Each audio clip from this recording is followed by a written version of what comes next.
Hey guys, Assalamualaikum. Welcome back to my channel Lilia Pictures. Teman-teman semua, apa kabar? Seperti biasa, Bang Lee tak lupa untuk mendoakan teman-teman agar sentiasa berada di dalam keadaan yang baik, sihat serta gembira di samping keluarga yang tersayang. Bang Lee juga ingin mengucapkan terima kasih kerana teman-teman telah pun sudi dokong dan subscribe channel Lilia Pictures ini. Semoga dimurahkan rezeki. Dan bagi yang baru saja tersinggah ataupun menonton video-video reaction di channel ini, sudilah kiranya untuk menekan tombol subscribe dan juga loceng sebagai tanda support kepada Bang Lee. So kali ini guys, Bang Lee ingin berkongsi sedikit informasi bersama teman-teman mengenai alutsista dan senjata buatan dalam negeri oleh PT Pindad. Sebelum ini Bang Lee pernah mereact dan menonton antara senjata buatan PT Pindad, tapi kali ini kayaknya seperti sudah ada update yang terkini dan mungkin ada versi-versi terbaru senjata buatan PT Pindad. Jadi tanpa basa-basi, tanpa membuang masa, jom follow Bang Lee seperti biasa, kita tonton video ini. Let's go.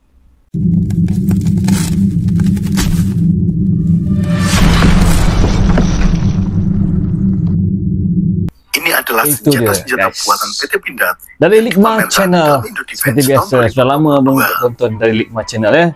Wow, keren. Sebagai BUMN strategis yang bergerak di bidang industri pertahanan, telah menghasilkan beragam produk persenjataan. Beragam jenis persenjataan. Dalam video ini, kita akan membahas jenis-jenis senjata buatan PT Pindad, baik yang masih diproduksi maupun yang pernah diproduksi, termasuk beberapa prototip dan perkembangan baru. Ya, perkembangan terbaru yang ini yang kita bahas di sini adalah senjata api ringan atau small arms. Mulai dari pistol, submachine gun, senapan serbu, submachine gun. Mesin gun, Bang Lee belum pernah lihat lagi ya, mesin gun besar buatan PT Pindad. Senjata api pertama buatan Pindad yang diproduksi massal adalah SP1. SP1, oh, SP senapan lama ya. Singkatan dari senapan panjang. SP1 dibuat berdasarkan senapan BM59 buatan Italia. PT Pindad mendapatkan lisensi untuk memproduksi SP1 di Indonesia dari perusahaan Beretta selaku produsen BM59. Oh, asalnya dari Italia. Sebenarnya adalah turunan dari senapan M1 Garand buatan Amerika. Buatan Amerika. Sebelumnya, juga ada Beretta memproduksi sendiri M1 dari Garand Italia dengan lisensi dari Amerika. Kemudian, perusahaan Beretta memodifikasi M1 Garand dengan merubah kaliber menjadi 7,62 kali 51 mm dan penambahan magasin berbentuk box. Hasilnya adalah BM59 yang merupakan singkatan dari Beretta Modificata 59. Angka 59 adalah tahun senjata ini mulai dibuat. BM59 secara bentuk dan desain mirip dengan M14 yang juga dibuat berbasis M1 Garand dengan modifikasi yang hampir sama. Di Indonesia, SP1 mulai diproduksi tahun 1962. Pada tahun 1967, senapan ini ditetapkan menjadi senapan standar infanteri. Antara tahun 1968 hingga 1974, Pindad mendapat kontrak memproduksi 50.000 pucuk senapan SP1. 50.000 pucuk. Senapan ini digunakan oleh ABRI pada masa awal operasi Seroja di Timur Timur. Namun, dalam operasinya, SP1 mengalami banyak keluhan dari pengguna. Mulai dari sering macet, selongsong yang tidak keluar, popor yang kurang baik, dan lain-lain. Akibat kendala ini, pada tahun 1975, Pindad menarik kembali 69.000 pucuk senjata yang telah diserahkan ke TNI Angkatan Darat untuk dilakukan perbaikan. Pada akhirnya, SP1 kemudian digantikan dengan senapan serbu yang lebih modern, yakni M16 dan kemudian SS1. Selain SP1 yang berbasis BM59 MK1, Pindad juga membuat varian lain yakni SP2 dengan laras dari Italia dan SP3 yang dibuat berdasarkan BM59 MK4. Berbahaya latihan dokter SP1 saat ini masih digunakan sebagai senjata latihan dalam pendidikan TNI.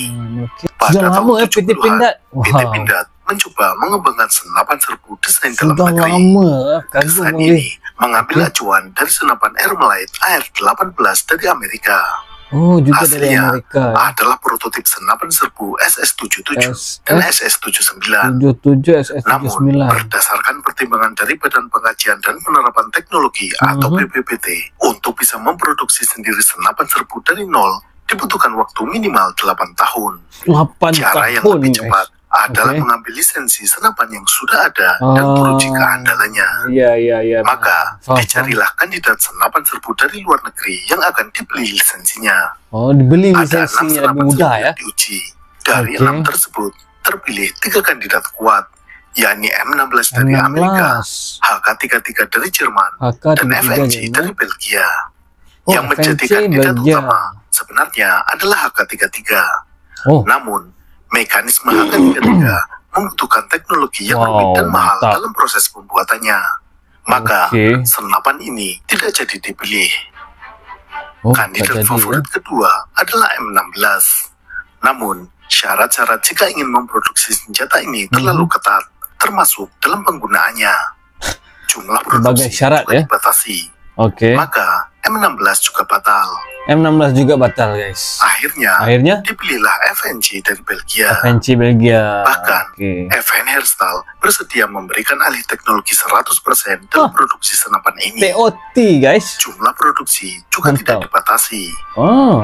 PT Pindad juga hanya membayar royalti sebanyak 200.000 pucuk produksi pertama. Setelah itu tidak perlu membayar lagi. Akhirnya FNG diproduksi oleh PT Pindad dan diadopsi menjadi senapan serbu standar TNI dengan nama SS-1. SS-1 mula-mula wujud. SS merupakan singkatan dari senapan serbu. Dalam perkembangannya, SS-1 diproduksi dalam berbagai varian. Varian-varian SS-1 adalah sebagai berikut. SS-1 V1 merupakan varian standar dari SS-1 dengan panjang laras 449 mm. SS-1 V2 varian dengan laras yang lebih pendek, yakni 363 mm. SS-1 V3 merupakan varian dengan panjang laras standar seperti V1. SS-1 V5 didesain untuk pertempuran jarak dekat. Panjang laras senjata ini hanya 252 mm dengan panjang keseluruhan 770 mm. Varian V5 ini memiliki subvarian SS-1R5 yang dibuat khusus untuk pasukan Raider. SS-1R5 larasnya lebih pendek lagi. Kemudian ada SS-1 varian M. Huruf M diambil dari kata Very Nice yang berarti ditujukan untuk lingkungan air laut. SS-1 varian M dilapisi lapisan khusus untuk mencegah karat akibat air laut. Ada SS-1M1 dan SS-1M2. Setelah sukses dengan SS-1, Pindad membuat tipe senapan serbu baru yang diberi nama SS-2. SS-2 pula keluar. SS-2 resmi diluncurkan tahun 2005 dan mulai dipergunakan oleh TNI pada tahun 2007. 2007 baru mulai digunakan oleh TNI. SS-2 dikembangkan melalui proses reverse engineering terhadap senapan serbu sebelumnya, yakni SS-1. Jika diperhatikan secara seksama, konfigurasi dan mekanisme SS-2 sebagian besar masih mirip dengan SS-1. Pada SS-2, posisi tumpuan ini sejajar dengan laras, sehingga muscle climb tidak terjadi. Tapi ini menyebabkan tumpuan pipi pada kompor menjadi lebih balance ya. Otomatis, posisi mata untuk membidik juga lebih tinggi. Akibatnya, posisi pisir juga harus ditinggikan. Karena itulah, SS-2 dilengkapi dengan carrying handle yang mirip pada M16 untuk meninggikan posisi pisir. Fungsinya juga seperti halnya SS-1, target tuh sama SS-2 seperti juga dibuat M16 dalam berbagai varian. Dari platform SS-2 juga dibuat senapan khusus untuk misi senyap. SS-2 V7 menggunakan peluru subsonik dan dilengkapi dengan peredam, sehingga saat ditembakkan menghasilkan suara yang lebih senyap. Iya benar, enemy ataupun musuh gak tahu. Jika SS-1 memiliki SP-1 untuk Sabara, maka SS-2 juga dibuat varian khusus untuk Sabara yang dinamai SP-2. PJ-816 dibuat dengan bekerja sama dengan perusahaan Karakal dari Uni Emirat Arab. Karakal telah membuat senapan dengan nama J-816. Tambahan huruf P pada PJ-816 V1 menunjukkan kerjasama antara Pindad dan Karakal. PJ816V1 dilengkapi dengan picatinny rail di tempat sisi dari anggota depan.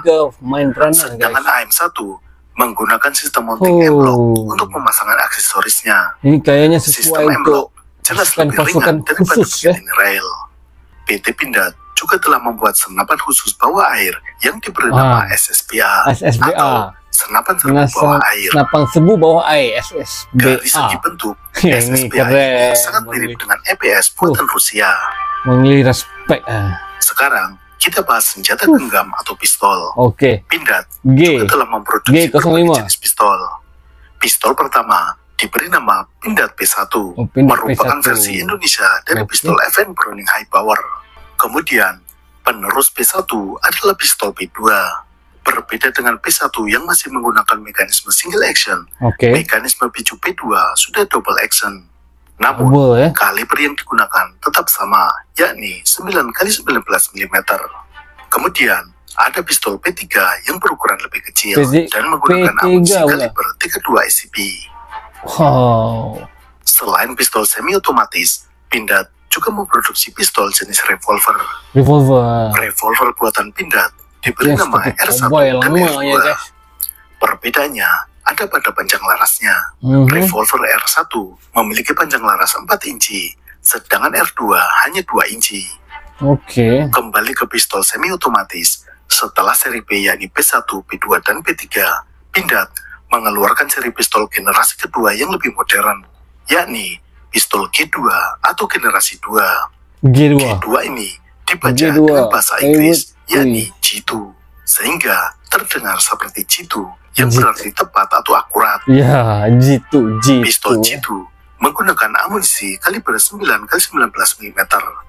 Saat ini ada 3 varian dari pistol G2, yakni G2 Combat, G2 Elite, dan G2 Premium. Yang terbaru SPR4 dengan kaliber 338. Yang ini yang senapan dengan panjang total 1,3 meter ini memiliki bobot kosong 8,1 kg. Berat.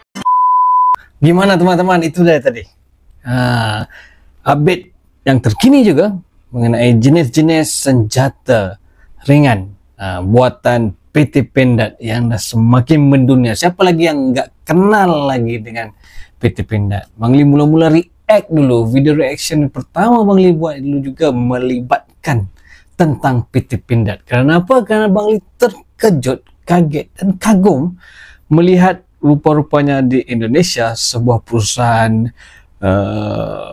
persenjataan ataupun alutsista dalam negeri, yaitu PT Pindad, telah berjaya mencipta senjata dan alutsista hasil tangan anak tempatan ataupun dalam negeri. Jadi itulah berbagai versi daripada tahun 60-an lagi PT Pindad telah pun mula mendapat lisensi dan membuat senjata sendiri, produksi sendiri untuk kegunaan Riders dan TNI. Dan senjata itu telah pun mula digunakan pada awal peperangan dan operasi yang telah diadakan pada tahun tersebut, ya guys. Jadi pengalaman PT Pindad dalam membangunkan senjata sendiri tidak perlu lagi kita mempersoalkan, ya. Jadi diharapkan suatu hari nanti Malaysia juga bisa membangunkan alutsista dan senjata sendiri hasil usaha sama ataupun perkongsian teknologi bersama siapa lagi kalau bukan Indonesia PT Pindad. Bang Li juga berpeluang sebelum ini sewaktu bertemu bersama pasukan Denjaka, Sat Bravo dan juga Kopassus, Bang Li melihat sendiri di depan mata Bang Li senjata buatan PT Pindad. Bertuah Bang Li rasa. So, terima kasih kerana sudi menonton video reaction kali ini bersama Bang Li. Seperti biasa, jika teman-teman mempunyai sebarang informasi dan maklumat yang ingin dikongsikan bersama, sila share di ruangan komen. Kita bincang dan bahas sesuatu yang positif, gak ada salahnya. Okay guys? Sehingga kita jumpa lagi dalam video reaction yang akan datang di channel Lilia Pictures. Salam sayang dari Lilia Pictures. Assalamualaikum. Bye-bye guys.